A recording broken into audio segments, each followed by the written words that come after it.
Assalamualaikum warahmatullahi wabarakatuh. Melanjutkan pembahasan tentang sistem tata pencahayaan, yang selanjutnya kita akan bahas adalah standar kebutuhan cahaya. Jadi di Indonesia ini sudah ada SNI-nya ya, Standar Nasional Indonesia untuk kebutuhan cahaya. Dan itu dibagi-bagi yang baik untuk sebuah kebutuhan ruangan itu seperti apa. Nah, jadi di sini saya akan coba paparkan ya. Saya tunjukkan beberapa kebutuhan standar untuk sebuah bangunan dan itu saya crop dari SNI.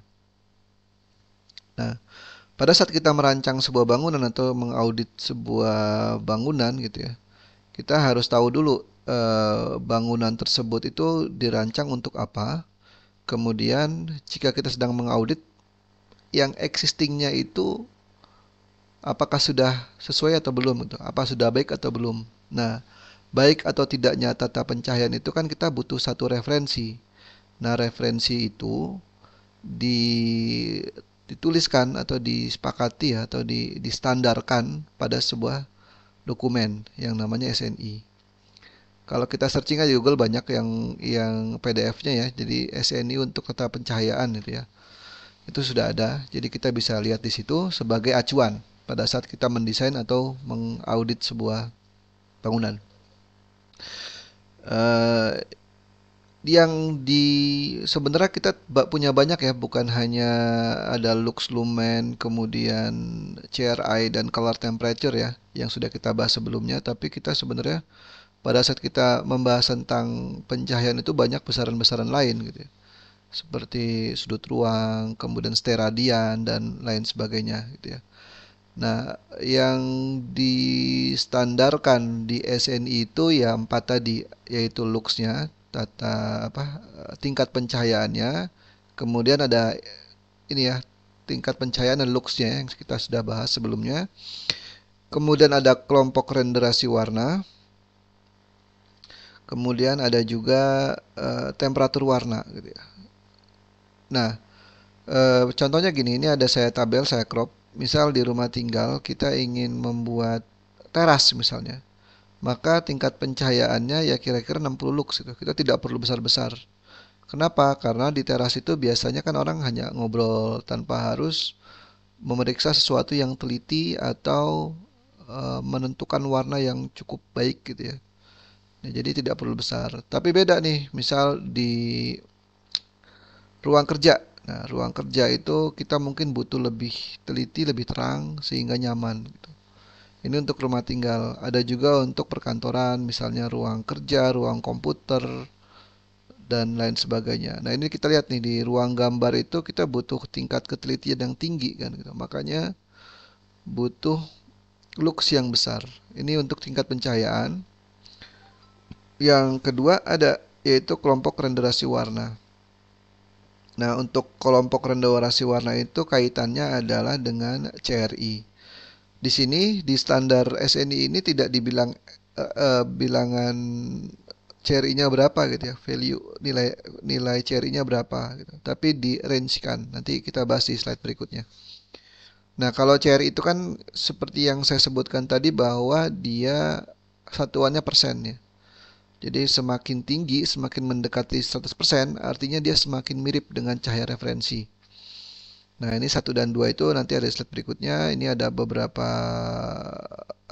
fungsi ruangan ya, gitu ya. Ada rumah tinggal, ada perkantoran, hotel dan restoran dan lainnya, gitu ya. Nah, ini kelanjutannya ya, ini kelanjutan dari tabel tersebut ya. Jadi ada hmm, apa? Pertokoan, rumah sakit dan lain sebagainya. Nah, Nah, di sini ada di tabel berikutnya itu di standar yang sama di dokumen yang sama ada menjelaskan. Misal kelompok rendasi warna itu yang bilangan CRI-nya lebih dari 85% gitu. Dan ya butuh butuh butuh lampu yang dapat mempresentasikan warna sedetil mungkin ya, seakurat mungkin gitu.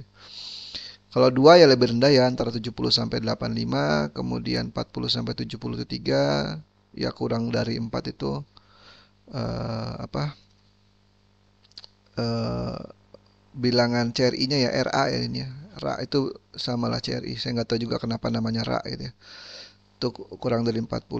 Nah, ini dari CRI. Jadi misalnya gini, saya mau mengaudit kantor gitu ya atau ruang pertokoan kan di Martislux nih. Tapi dia butuh nilai CRI-nya, lihat color renderisasi warnanya itu 1. Artinya kita harus cari lampu yang CRI-nya lebih dari 85%. Nah, itu apa namanya itu untuk renderasi warna color rendering index. Nah, yang dapat yang dapat membuat renderasi warna segini besar itu lampu-lampu yang warnanya dingin, sedang, dan hangat. Nah, jadi dingin, sedang, dan hangat itu seperti yang di video sebelumnya ya. Dia yang misal yang 2000 Kelvin itu warm, kemudian 6500 tuh sedang gitu ya dan seterusnya lah ya. Saya juga nggak hafal, kita butuh buka lagi. Nah, lalu kalau misalnya gini, kita ingin yang renderasi warna. Nah, ini pilihan lampunya seperti apa? Di dokumen SNI juga ada satu tabel lagi yang menjelaskan yang menjelaskan lampu yang mana sih yang bisa menghasilkan RA sekian gitu ya. Nah, ini ada contohnya. Misal lampu fluoresen standar yang warnanya putih gitu ya. Temperatur warnanya kan 4200, dia bisa menghasilkan RA sekitar 60%. Kalau misalnya fluorescent super, ada yang warm white, ada yang cool white, merkuri tekanan tinggi gitu ya.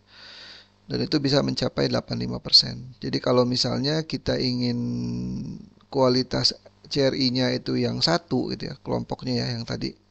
Nih, contoh 1 itu ya kita harus pilih lampu-lampu yang bisa mencapai 85%. Untuk lampu LED gimana? Sepertinya pada saat SNI yang ini dibuat belum terlalu booming masalah LED. Mungkin untuk standar yang baru ada kali ya. Tapi saya juga belum ngecek. Nah, kira-kira seperti itu tentang kebutuhan pencahayaan. Nah, di samping kita butuh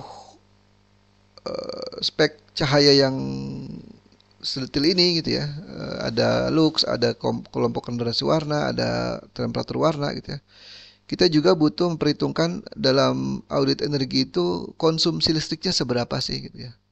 Nah, ini ada juga di tabel di dokumen yang sama bahwa daya listrik maksimum untuk pencahayaan yang direkomendasikan adalah ini gitu. Contoh, misal saya punya teras, saya pasang lampu di situ ya setidaknya tidak lebih dari 3 watt per meter persegi. Jadi kalau kita punya teras, misal teras kita cukup besar lah ya, misalnya 3 kali 5 meter ya, berarti kan 15 meter persegi kan. Nah, berarti ya dikalikan saja 15 kali 3, berarti ya paling banyaknya jangan sampai lebih dari 45 watt lampu untuk teras tersebut. Ya, begitu juga ruang tamu, ruang makan, perkantoran, direktur, dan lain sebagainya. Ini ada panduannya lah untuk supaya kita bisa membuat bangunan kita lebih efisien. Mungkin segitu yang bisa saya sampaikan untuk SNI. Jika teman-teman mau mengeceknya atau memakainya bisa di-download langsung ya. Tinggal googling aja, itu banyak yang bisa kita dapatkan, banyak ya. Banyak yang upload untuk dokumen ini. Mungkin sekian untuk masalah standar tata pencahayaan. Kurang lebihnya mohon maaf. Jika ada yang harus dikoreksi silakan hubungi kami atau komentar. Kurang lebihnya mohon maaf. Assalamualaikum warahmatullahi wabarakatuh.